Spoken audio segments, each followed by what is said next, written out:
Welcome to the channel. This week on the Kiwi Barefoot Gardener, we're going to look at taking softwood cuttings, now it's spring, and we're going to have a look around the garden now that spring has arrived. Come potter with me. My name is Dawn and I am the Kiwi Barefoot Gardener.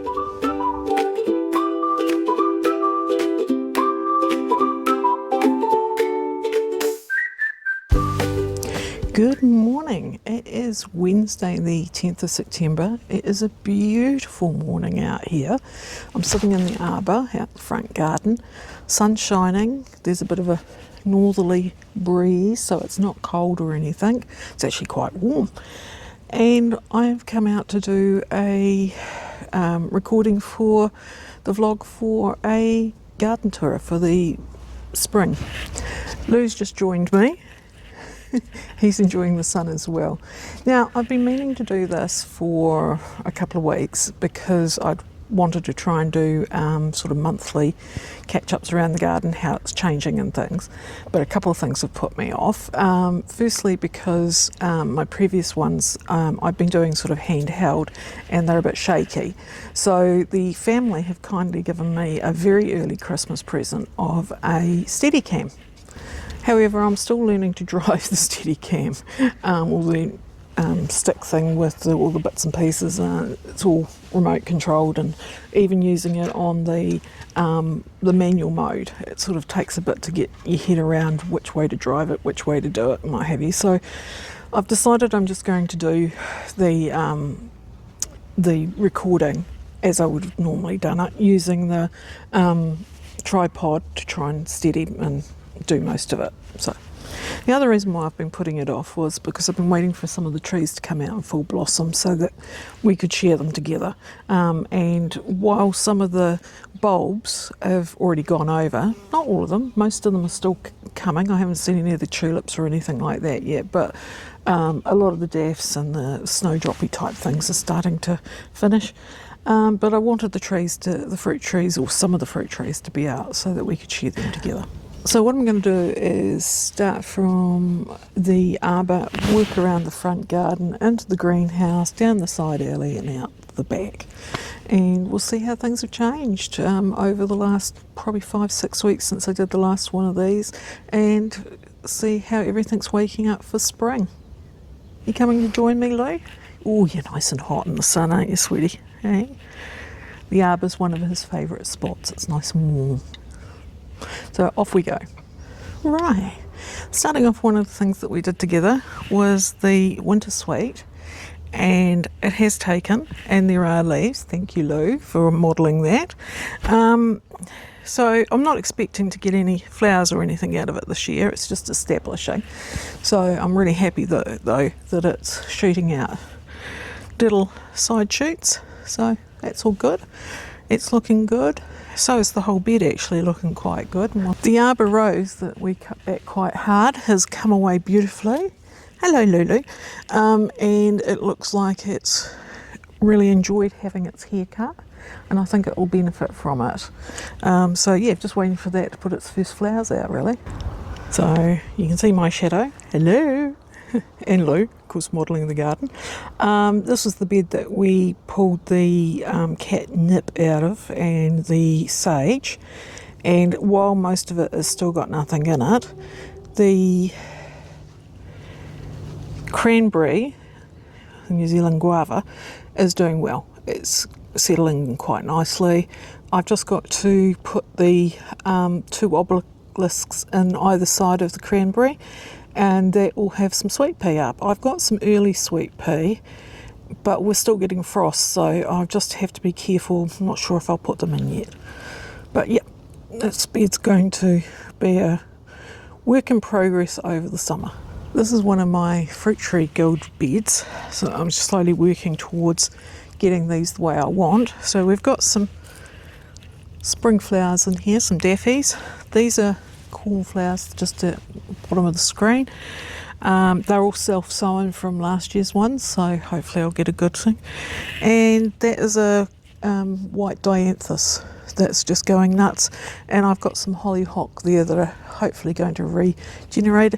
and my queen peach, which hopefully this year I'll get a few peaches off. It's in bloom. I have seen some pollinators around, so I'm hopeful that I'll get a few. Just a bit concerned about today's weather forecast. When we've had it a couple of times, it's typical spring, but they're threatening possible small hail. So, you know, hail and blossom don't really go together. And one of my really, really pretty daffodils. Got a whole lot of different ones, different colours, white ones with white trumpets, yellow petals, the whole 9 yards. So over the next several years I'll plant more and more, and as they spread themselves that will put on even a better show. Here are some of the tulips I'm waiting to come out. I actually need to get out here and do a bit of weeding by the looks of it too. So I'll do that in the next week or so. Right, Lou's quite insistent on being helpful today. Hey, you want to be a co-host, don't you? Hey? So this is the Black Doris plum, and it's doing really well. And these flowers, I'm pretty sure that they're even primrose, but I couldn't tell you definitely. I did plant some evening primrose last year, but it didn't do very well, but pretty sure that's what that is. I'd have to go and do Google Lens to be 100%. That's the joy of gardening. All sorts of things pop up. So yeah, happy that I might get some plums this year too. Fingers crossed. Now this is a bit of an odd shot, sorry, but I just wanted to show you the new tree. This is the plum Santa Rosa that I planted over winter to replace the one that had died, and it's got loads and loads and loads of green buds on it. So that's awesome. It means it's taken, and yeah, it'll take a few years, but that's good. It's doing it what it's supposed to do. Really pleased with the Aquilegia this year. I planted them last year and they sort of half-heartedly did something, but then just sat over winter, and now they're really coming away. This is a yellow looking one. It's just starting to open, but I'll show you some of the ones that have been open for a while. These Aquilegia have been open for good 5-6 weeks, and they just keep on giving. Every time one dies back, the next lot are ready to go. And they're looking gorgeous. I've grown a whole lot more this year from seed, so hope to get them out in the garden as well. Now this is the entrance area where the hydrangeas and the azalea and the cyclamen all are, and they're looking particularly nice at the moment. The hydrangeas are just starting to bud, so they'll come away quickly once the general warmth of the area warms up. Never really gets any sun. So we're in the greenhouse, and this is really coming into its own now in the last couple of weeks. I've got loads in here, hence why I'm sitting here in the middle, trying not to knock anything over with the tripod and camera. So a lot of my cool season stuff's in here, so stuff that I may have started off inside, but have, once it's germinated, I've moved it out here. And there's lots of stuff that I have taken cuttings from or propagated from and what have you, all doing out here. And some stuff I've actually started off as seeds out here, like broad beans and peas and things. They just don't need to be inside. And I mean, it's warm enough in here. I mean, currently it's about 21 degrees in here. It gets the majority of the sun from morning. So the sun sort of, if in summer, the sun starts just behind me and works right around to there, and in summer it's about 3 o'clock, which is good because then the house starts to shade the greenhouse, so it doesn't get the worst of the late afternoon sun and evening sun, so it gets a chance to cool down. In winter the sun comes up sort of about there and goes around to there, so it gets it sort of about 90 degrees worth, and so about 8:30, maybe 9 o'clock it starts getting the sun. Now it only gets the sun on the roof because I've got a fence here, unfortunately. You can't win everything, but yeah. But it does get it on the roof, and it goes around there and probably loses the sun in the summer about 2:30, 3 o'clock, just depending on things. The sun tends to go down just over about that angle. But yeah, so it's relatively good. I find growing on that side, it has to be sort of stuff that doesn't really want direct sunlight. But I've got my potting bench and all that sort of stuff on that side, and tend to keep bits and pieces that don't need it. And this side at the moment I've got loads of shelves. So this is loose catmint. Some of the stuff that we took cuttings from the other week when we dug up the catnip, and it's doing really well. So most of it, there's only one that hasn't really done, and that was a huge big root, and it's just, yeah, it doesn't seem to be doing anything. But what else have I got in here? I've got lots of flowers, so psyllium. I've got loads and loads of dianthus, and the odd bit of kale and lettuce and other flowers. Lots and lots of stuff in trays ready to go into the area that I use for hardening off. That's starting to fill up. I've already got 3 loads of shelves out there, and 2 of them are basically full. Yes, the ones that are basically full have got other things like cuttings, gooseberry cuttings and hydrangea cuttings and all sorts of other cuttings in. I will have to move those in the next week or 2, and put another shelf up on the other side of the alley, because they won't take kindly to how hot it gets down there over the summer. It gets the morning sun right through to 3ish, and it can get damn hot down there even though it's on the east side. So yeah, and we'll go and have a look at what I've done there in a minute. But basically, yeah, that's the greenhouse. It's chugging away. I'm spending some significant days in here, potting on, potting up, planting seeds. I did a whole lot of seeds yesterday. Most of them are still out here. 1 or 2 I brought back inside for the extra ambient warmth. But yeah, really enjoying my greenhouse. This actually was my 60th birthday present from the family. Something that I'd wanted for years. I had one many, many moons ago, at my wider family had given me for a significant birthday, I think, and my dad at that time had built it for me and things. Unfortunately, we moved away from that house, as you do, and the greenhouse had to stay. So I lost it, and then life just got too busy, and then voila, the family have come to the town again and bought me another one. This is the area that I keep all my cuttings, new plants, things that are hardening off, etc. So I've got 3 of these stands. Probably could do with a few more the way I'm going, but yeah. To get the morning sun right through to the afternoon, and eventually they go out. So this is where all my asparagus are, and they have been pumping. I've been getting asparagus for weeks now. Not a lot you can see at the moment because I harvested this morning, but yeah, getting probably 2 to 3 good harvests, I'm talking handfuls, a week at the moment. I've only got 8 crowns, but that's enough. They're doing well. And these are all the raspberry canes I did over winter, and some celery sitting there in the cool. They're all starting to put out sprouts, which is great. So I'm really happy about that, and hopefully I will get some raspberries this year. I may or may not, because of the way that I cut them and pruned them back, but I will off the new autumn one anyway. And the tayberry that we did the other week, it's coming away. It's got lots of green. I just have to remember to water it 2 or 3 times a week. It's due a water today, so I'll get out to it, though it is meant to rain later, so I may or may not do it. We'll see. It is in a bit of a sheltered spot. So the roses that we pruned some time ago are all coming out and doing really well. Lavender's just starting to come away. It's still looking a bit dry and ratty, but in the next couple of weeks we'll see a lot more green on that.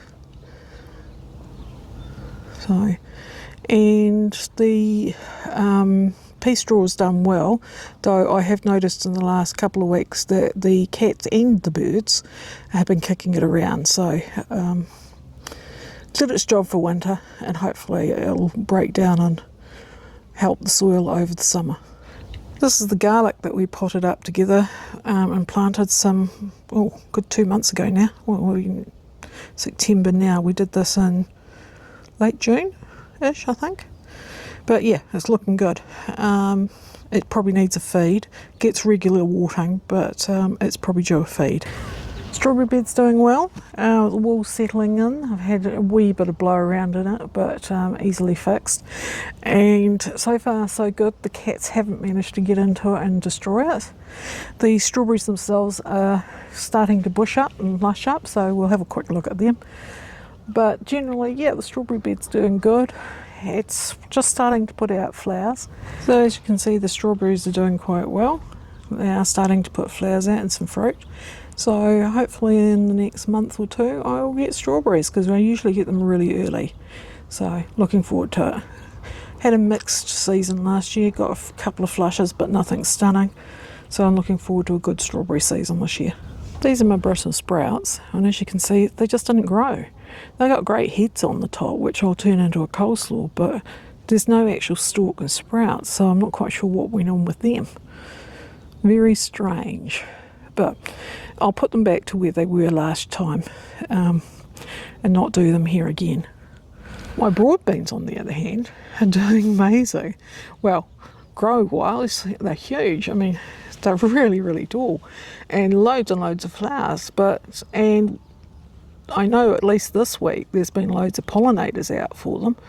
So I'm hoping that we actually get some beans. I haven't seen anything yet. I know it's probably early. And there may be some beans hiding in there, just small ones that I just can't see yet. But yeah, looking forward to them, because I'm not a great bean eater. I don't like broad beans. But I've been looking at some stuff and I'm thinking I might try that. So that's double podding the beans. So you pod them as you normally would. And then you pod them again and take the green hard layer out. And you cook them up with some olive oil and garlic and what have you, mash them up, put them on toast with feta. So that's what I'm going to try. Okay, this is a bit of an odd angle, but it is what it is. So this is the carrots that we've been harvesting, and I'm down to the ones I did late summer. They're still not quite big enough. These aren't my touchons, so I don't know what I planted. The ones that we harvested yesterday for dinner definitely weren't touchon. They were tasty, but they are the long ones with the thin taper. So I usually like the touchon because they've got the blunt end and they just work better for me. The other thing just here behind me, and I won't move the camera, is a whole lot of parsnips. So I came out to harvest this morning and I thought I'd get some parsnips, but the parsnips had other ideas. So I've got to come back now and try and dig out the ones that I managed to pull the tops off. They're not huge parsnips, which is good because I don't want huge ones. I want to harvest them earlier than I normally do. But I need to get in and dig them out. Probably do that after lunch. This is the kohlrabi, and as you can see it's all bolting. So I'll pull that in the next week and harvest what I can, and the rest will just unfortunately go into the compost. And actually, looking over the far side, I think one of my swede may have bolted too. I just see a big stem there below, so they may have to come out as well.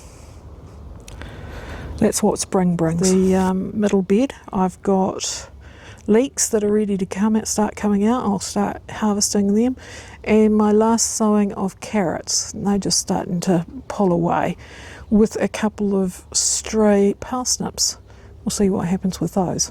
So this is the bottom of my garden, well, almost the bottom. It's the lower of the 3 long beds. And this was the garlic that I was really worried about. It really took ages to come up and hadn't really done much.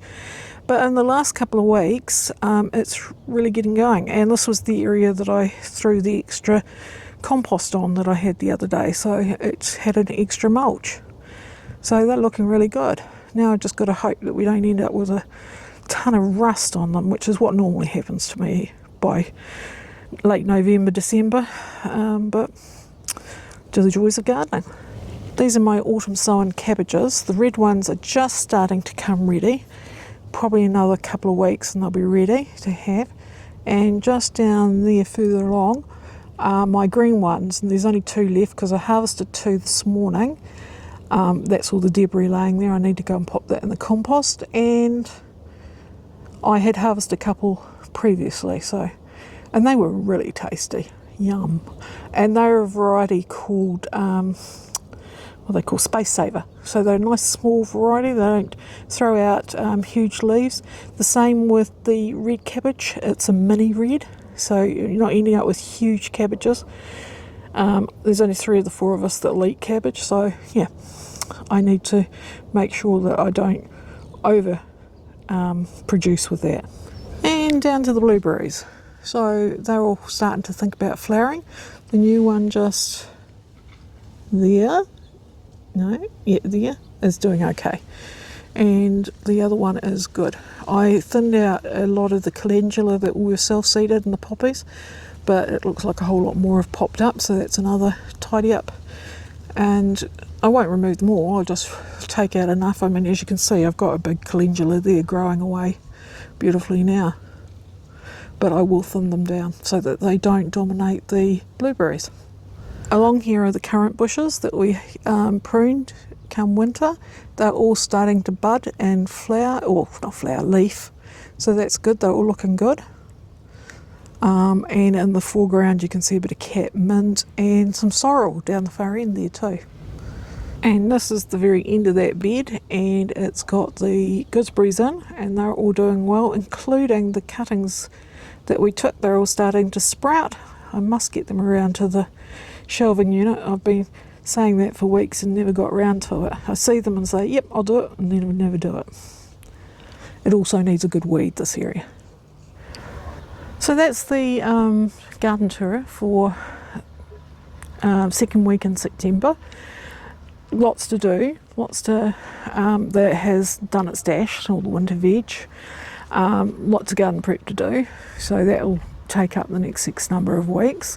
Tidying up, mulching, doing all that sort of stuff. But I'll round up the gardening tour now and head off inside. It's just starting to change. I can just feel the change in the air. It's gone from northerly to a southerly drift, so see what the weather does. Hopefully we won't get the forecasted hail. I don't mind the thunder and lightning or the rain, that's all good. It's just the hail will damage the blossom on the fruit trees, and damaged blossoms won't give fruit. And it will also potentially, depending on the size of the hail, bruise some of the other veggies, so like the cabbages and things. That's one of the reasons I harvested this morning. I wanted to get a couple of cabbages before they potentially got damaged by the hail. I'll try and do another little garden tour in about 4 to 6 weeks time. There should be heaps changed by then, and we'll be looking at how things like the garlic are going. They will be harvested mid-ish December, just depends on how well they're doing. I harvested them a wee bit early last year because they just got really bad rust, but I got a great crop and we're still actually using it. So I'm off inside for lunch. Good afternoon. It is Thursday the 11th, just after lunch. Hope this isn't too shaky because I've just grabbed the camera and put the mic on to come out and do a 2-second catch up, re the garden after yesterday's tour. Now, less than 8 hours after that, so around between 5 and 6 o'clock yesterday, we had severe, well, what I felt was severe weather. So it was really strong winds with sideward hail, with a bit of a thunderstorm at the same time. Now, I sort of knew that we were potentially going to get something like that, but not quite as severe as it was. And I never actually got to film it because at the time we were trying to get one of our cats in who had disappeared. So we were more concerned about getting Bo. But coming out today, yeah, there's been a bit of damage, not as much as I had thought. I did harvest a couple of cabbages just in case, but the broad beans have definitely got thrashed, which, you know, where they are, it was bound to be happening because they were so tall. But we'll have a quick look at them. Won't be a full garden tour, it's just going to be a 2-second catch up. Right, I'm trying to hold as still as I can. But as you can see, they've got thrashed, and I did initially think a lot of the blossom had gone, but it hasn't, which is good. But several of the stalks in the middle are broken. I'll take you up closer and have a look. Right, so they're completely broken, so I'll just cut them off. I don't think I can save them, and hopefully they might sprout from the base and I'll get some more. Who knows? But there's some small plants at the back they might take off. So out the front, this was the tree that I was looking at yesterday, the plum tree. Had lots of blossom in, was so hopeful, but it's lost so much of its blossom. I'll be lucky if I get anything off it this year. The joys of gardening. Peach tree, on the other hand, seems to have survived a bit better as far as the blossom's concerned, so fingers crossed I might get something off there. But, you know, it is what it is. I mean, spring we know can be volatile weather-wise, and we know that, you know, things like hailstorms are something that can happen. I mean, it can even happen in summer. So, anyway, I'm off out to the greenhouse to do some more work. Catch you soon. Good morning. It is Friday the 12th of September, and today I thought we might look at how to or do some cuttings.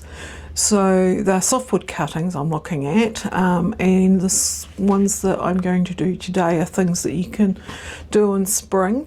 I'm going to do some rosemary, and I'm going to do a fuchsia cutting.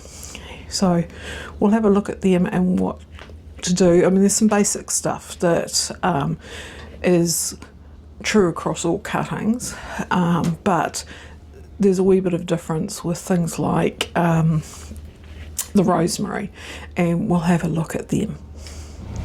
Okay, so I'm looking at my rosemary first, and what you want to do with rosemary is take a softwood cutting from a non-flowering stem.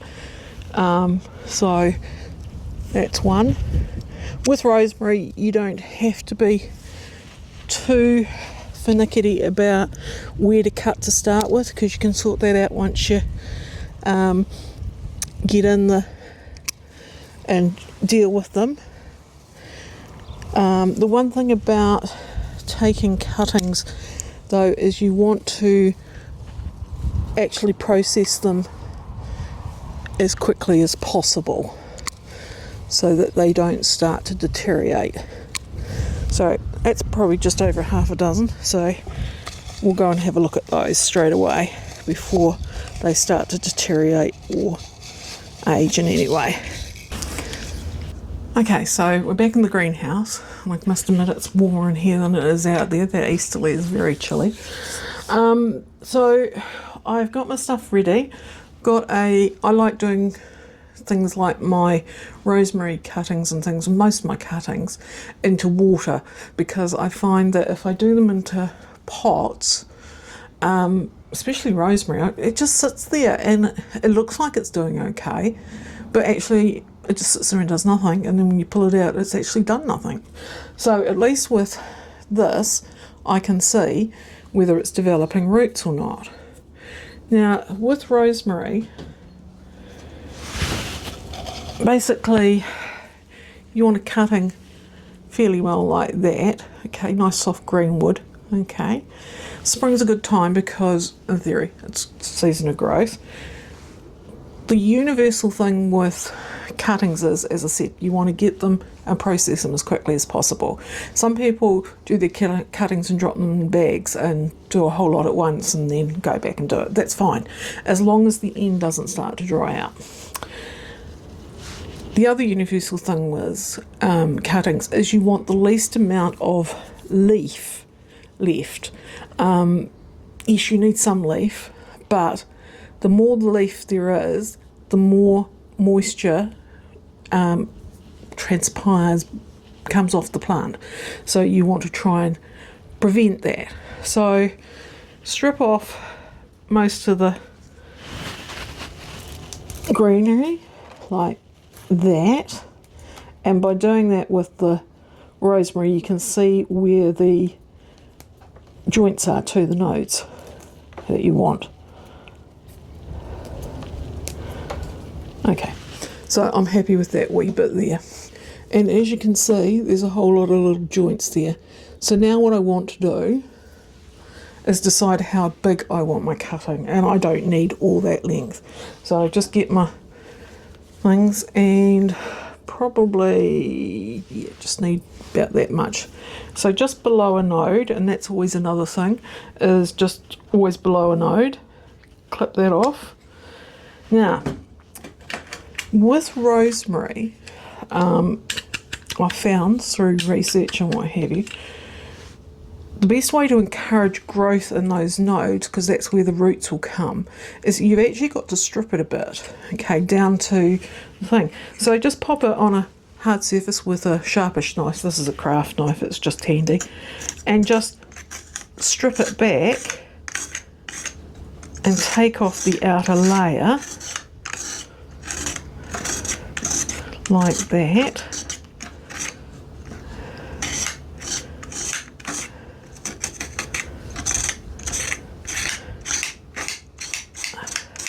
Got it. Right, so you can see that a bit better.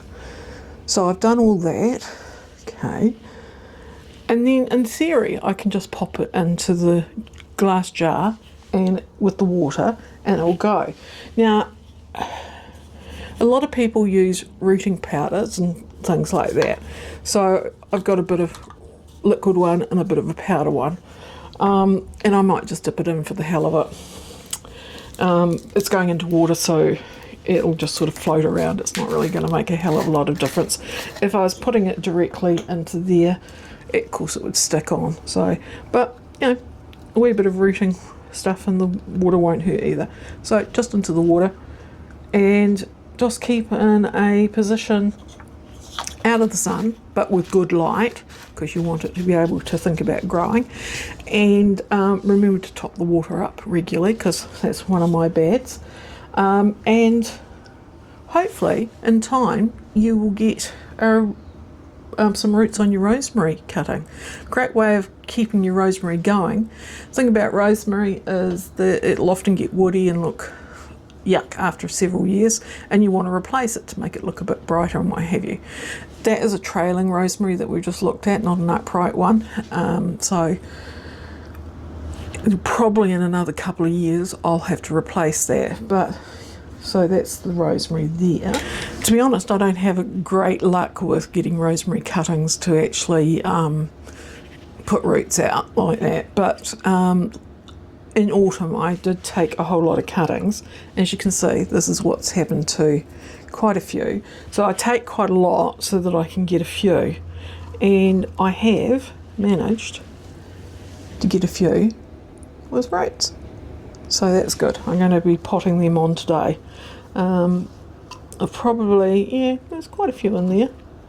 See, that one didn't get any, and as you can see, it's still got its green look, and that's what happens with me when I'm potting them, and I think, is it working or not? It sits there for ages, I pull it out and it hasn't rooted. This way I can find whether it's worked or not. So I'll pot them on later. Those ones I don't think I put any rooting hormone on, I just stripped like that and that was it. So that's good, I've got some of them.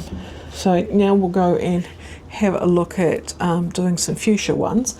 If you've never taken cutting of anything, one of the easiest things to ever take a cutting of is common mint. Basically chop off the top bit, strip off all the leaves bar about 3, make sure you cut at the node, shove it in some water. Depending on where you live, you might want to think about your water. I'm in Canterbury for years and years and years. We had no chlorine in our water. Now we get chlorine in our water and it goes up and down. You know, some days it's like a swimming pool smell comes out of the tap. So I try and do all my cuttings with rain-catched water, which is what I've been doing, and that seems to help.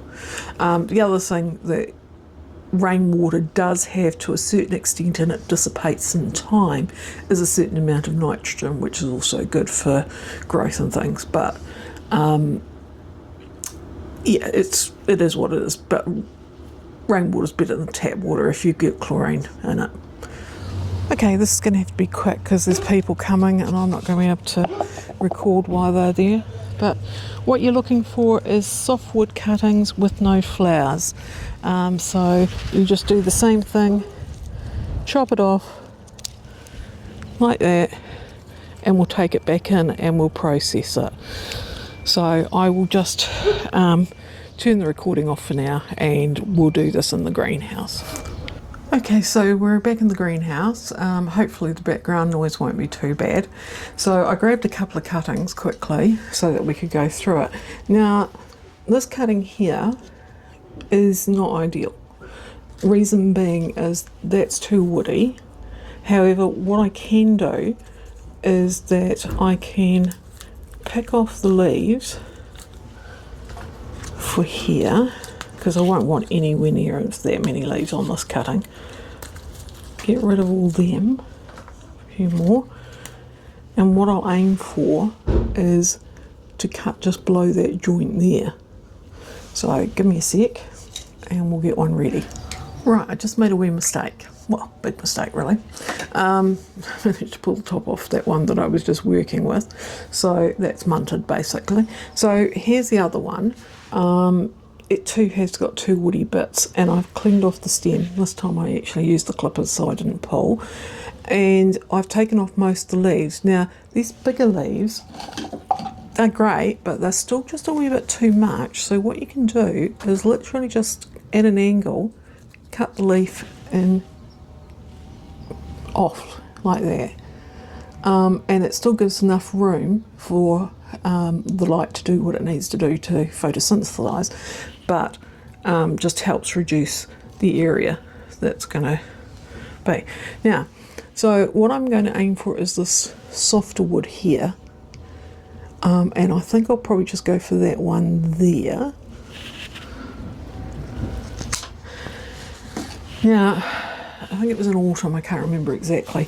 I did some cuttings, and I did actually put them directly into potting mix, because I find with fuchsias they do better for me directly in.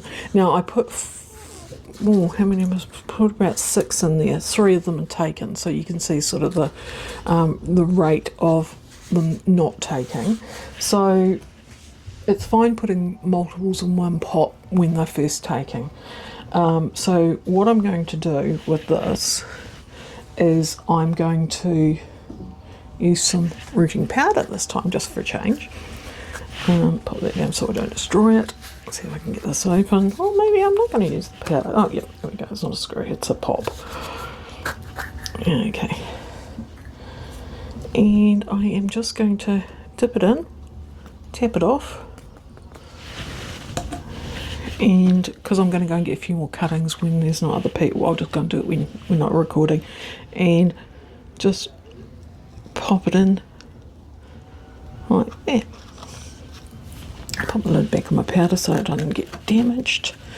And the one thing you need to do for any cuttings, of course, is label them, and it's always good to date them too, so you know how long they've been sitting there, because you know things move on.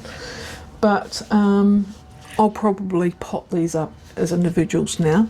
This one is the, when I took that in May, early May, and that's a fuchsia hybrid, so I'll pop that on today.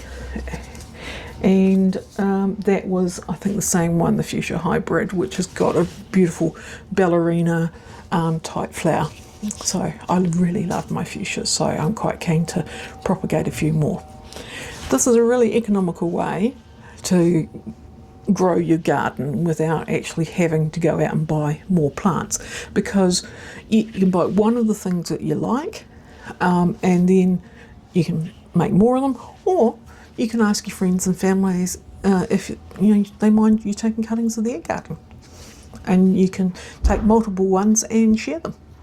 So give me a few more minutes, and I'm thinking of doing a herb as well for you today, so I'll go and see if I can find a herb that's good for cuttings. I nipped out to grab some herb cuttings so we could look at a herb. Well, I suppose rosemary's a herb, isn't it? Silly me. But so I got some marjoram. Now, marjoram normally is taken as a cutting in the summer months, but I grabbed it anyway, because I often find that I can't take cuttings in the summer because it's covered in flowers, and of course you don't take a cutting from a flowering stem. So I've got some nice softwood ones here. So it's just the usual, remove. Any herbs that you remove, you know, leaves and things like that, you can use them in the kitchen that day if you want. I won't be, because I've got a whole lot of pile stuff, dry stuff already. And while fresh is nice, it won't stay fresh for long once I've pulled it off. So just lots of little leaves off, just take them all off. I don't need this whole stem, it's way too big for what I want. Just carefully, because this is how I just pulled the top off the other one by accident. Right, those leaves are quite small, so I should be okay with not having to cut them. And I probably only take a really small cutting, A, because I got a small jar, but B, I don't want a huge amount anyway. Just snip below the node. That's it. I am going to use a wee bit of cloning stuff. Won't hurt. I've got so much of it, for some reason I managed to buy heaps of it years ago and it's still good. So dip that in and then just pop it in the water, and I'll do water cuttings. You could do them straight into soil if you want, but I'm quite happy just to do water ones. As I said, I can see what's going on. So I'm just going to continue going through the cuttings that I've taken this morning and get them ready, and maybe during summer we can look at some of the cuttings that you take during summer. Other things that you can take at the moment, of course, the mint we've already talked about. Lavender's another one. But if you're looking for a list of when to take what cuttings, just Google what cuttings to take in spring, what cuttings to take in summer, what cuttings to take in autumn, that sort of thing. And it will give you a full list, and you can see what you want. If you're looking for a specific type of plant, so like with the rosemary, because yes, there are general things that you do for when you take the cutting, but with the stripping of the stem, that's just slightly different for the rosemary. You wouldn't do that with the mushroom that I've got here. So yeah, lots of information on Google. You do have to temper it, of course, because Google is not the be all and end all, but there's some really good guides, New Zealand ones. When I Google, I often Google what I want and then put NZ or New Zealand at the end of it, so I try and get local knowledge as opposed to knowledge from overseas. But sometimes the overseas knowledge is better. So for things like the blueberries, the information I got from for them, I actually got off a main government site, and that was the best information after I Googled everything and put things together. You filter it, you look at what's consistent in the information and what's not consistent in the information, and you just sieve out what's good and what's bad. So anyway, I'm going to get on with this, and I'll catch up with you again soon. Right, it's that time of week for a coffee and a chat. This week's garden tour showed me a lot of things that I need to do. There's a lot in the garden that is doing really well, and of course there's some stuff that isn't, so like the kohlrabi, which is bolting, but the leeks, etc. are doing really well. The flowers are all coming out, and I'm really looking forward to seeing the bulbs come out. Unfortunately, yeah, spring weather did what it did, and it took the top off the centre of the beans, bean rows. So I've tidied up most of that, and hopefully the beans will come away from the base again. They're about topped at about half, so. And having a closer look at the plum tree, I may get some blossom out of that. But you know, that's the thing with spring, the weather can be volatile. Taking the cuttings is always a good sign that spring is here, because you know you're getting some growth and things like that, so we'll keep an eye on them. I haven't done the seedling watch for the last couple of weeks because editing time and things like that, but they're all doing really well. I've done heaps of seed sowing this week as well as potting on, so it's a really busy time between maintaining and caring for the plants that I'm already growing, as well as planting new ones so that there's stuff to follow on. Just like to thank everyone who's subscribed today. It's really awesome. Love seeing your comments as well. However, if you haven't yet subscribed, love you too. It's free to do it. I know the word subscribe indicates that you've got to pay, but you don't. It's just one of those words that they use. So I'll leave it there for now, for this week. Go and have my coffee. And I hope you have a happy, safe week and that you have fun in the garden. And from me, it's bye for now.